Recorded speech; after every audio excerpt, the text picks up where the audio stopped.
নামাজ নাই ভাই, মসজিদে অ্যাপ্রোপ্রিয়েট নামাজ নাই।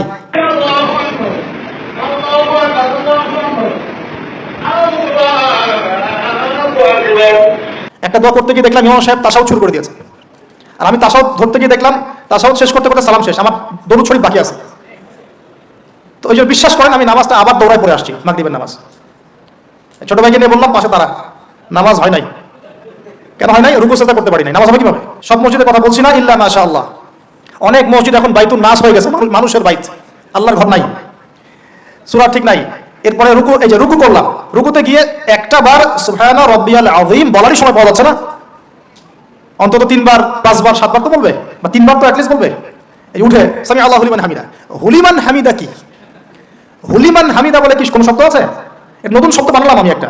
সামি আল্লাহ, আল্লাহ তার কথা শোনেন। লিমান হামিদা, যে তার কথা, যে আল্লাহর প্রশংসা করে। সামি আল্লাহ, আল্লাহ তার কথা শোনেন। লিমান হামিদাহু, যে তার প্রশংসা করে। এটা অর্থ আছে তো। সামি আল্লাহ হুলিমান হামিদা। হুলিমান হামিদা মানে কি? প্রতিটা জায়গায় সমস্যা, প্রতিটা জায়গায় সমস্যা। নামাজ, এখানে আমি একটা কথা বলতে ভিতরে চলে আসি। নামাজের আমাদের তাসকিয়া উঠে যাচ্ছে, আধ্যাত্মিকত্ব পাচ্ছেন না আপনি, নামাজ নিজে পড়ে নিজে ফিল হচ্ছেন আপনি নামাজ পড়েছেন। সেজদায় গেলেন, সেজদা মনে হচ্ছে ব্যায়াম, টাপাস টাপাস। মাঝখানে বসারও সময় নাই, মাঝখানে বসে একটু দোয়া পড়তে হয়, আল্লাহুম্মা গফিরলি ওয়ারহামনি। কত চমৎকার দোয়া, আল্লাহুম্মা গফিরলি, আল্লাহ আমাকে মাফ করে দাও। ওয়ারহামনি, আল্লাহ আমাকে রহম করো। ওয়াআফিনি, আমাকে নিরাপত্তা দান করো। ওয়ারযুকনি, আমাকে রিজিক দান করো। এই তো দোয়া। নামাজের দোয়া বাদ দিয়ে নামাজের পরে লম্বা দোয়া। হ্যাঁ, নামাজের মূল দোয়াই নাই। আর আমাদের বাংলাদেশে কিছু গ্রাম আছে, ওখানে আবার দোয়া নিয়ে যে মারামারি আর ক্যাচাল। এক একজন বিড়ি ফ্যাক্টরি মালিক, বিড়ি ফ্যাক্টরি, তামাক ফ্যাক্টরি, ওরা মসজিদে গন্ডগোল করে, দোয়া হাত তুলে করবে না করবে না, মানে বাদ দেন। আল্লাহ হেফাজত করুন আমাদেরকে, আল্লাহ আমাদেরকে পরিপূর্ণরূপে নামাজ পড়ার তৌফিক দান করুন। নামাজের প্রত্যেকটা বিষয় বুঝে বুঝে পড়লে এত মজা লাগে, এত স্বাদ লাগে, আপনি নামাজে ডুবে যাবেন। আর নবী সাল্লাল্লাহু আলাইহি ওয়াসাল্লাম কিভাবে সারা রাত নামাজ পড়তে পারেন, রাতের একটা লম্বা অংশ কেমন করে নামাজ পড়তে পারতেন? কারণ তিনি তো ফিল করতেন কি পড়তেছেন, তার তো ক্লান্তি লাগতো না। তার পা কখন ফুলে গেছে তার টেরি পাচ্ছেন না তিনি। কেন সাহাবীদের পা থেকে তীর খোলা যেত? কারণ নামাজে দাঁড়িয়ে তারা ডুবে গেছেন আল্লাহর মধ্যে। আল্লাহ আল্লাহ, এটা তো বললে অনেকে আকীদার প্রশ্ন তুলবে। আসলে আল্লাহ পাকের সাথে আমি বিলীন হয়ে যাচ্ছে এখানে। এই বিলীন মানে কি? শারীরিক বিলীন। আমার মনন আল্লাহর প্রতি নিবদ্ধ হয়ে যাচ্ছে। এই তো নামাজ। এই নামাজ মেরাজুল মুমিন বলে না, আল্লাহ মুমিনদের জন্য মেরাজ। নামাজটাই তো মুমিনদের জন্য মেরাজ। মেরাজ মানে কি? সাক্ষাৎ, দেখা সাক্ষাৎ।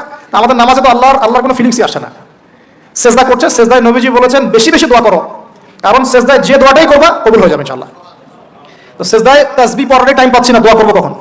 একটা দোয়া করতে গিয়ে দেখলাম ইমাম সাহেব তাশাহুদ শুরু করে দিয়েছে, আর আমি তাশাহুদ ধরতে গিয়ে দেখলাম তাশাহুদ শেষ করতে করতে সালাম শেষ, আমার দরুদ শরীফ বাকি আছে।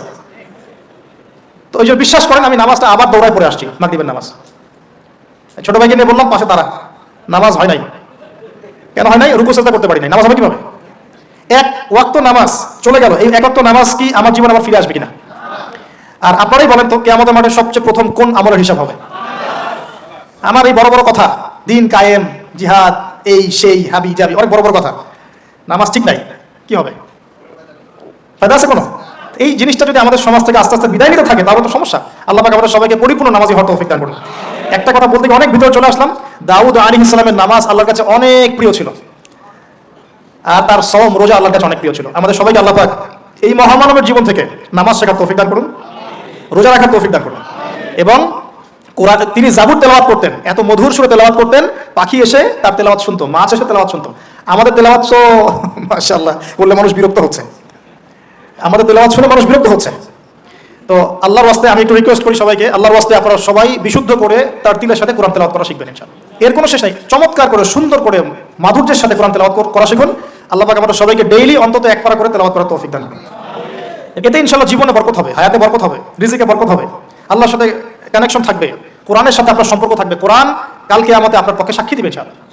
আল কোরআন হুজ্জাতুল লাকা ওয়া আলাইহি, কোরআন আপনার পক্ষে সাক্ষী দিবে বা বিপক্ষে সাক্ষী দিবে। আল্লাহ রাসূল বলেছেন লা হাসাদা ইল্লা ইসনাতাইন, দুইজন ব্যক্তি ছাড়া কারো প্রতি ঈর্ষা করা জায়েজ নাই। এক, রাজুলুন আতাহুল্লাহুল কোরআন, এমন একজন ব্যক্তি যাকে আল্লাহ পাক কোরআন দিয়েছেন, সুবহানাল্লাহ।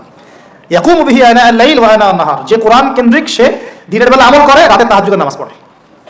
আরেকজন ব্যক্তি রাজুলুন আতাহুল্লাহু মালান, একজন ব্যক্তি যাকে আল্লাহ পাক সম্পদ দিয়েছেন, ইউনফিকু বিহি আনা আল-লাইল ওয়া আনা আন-নাহার, এই টাকা পয়সা, মাল সম্পদ ইসলামের জন্য সে দিন রাত খরচ করে। এই দুই ব্যক্তি ছাড়া অন্য কারো প্রতি ঈর্ষা করা জায়েজ না। আর এগুলো হাদিস তো অনেক শুনেছেন, প্রত্যেক হরফে 10 নেকি করে পাবেন। কোরআন আপনার পক্ষে সাক্ষী দিবে। সূরা বাকারা, যে ঘরে তেলাওয়াত করা হয় সূরা বাকারা, শয়তান সে ঘর থেকে দূর দূর করে পালিয়ে যাবে। সূরা আলী ইমরানের শেষের 10 আয়াত মুখস্থ করবেন।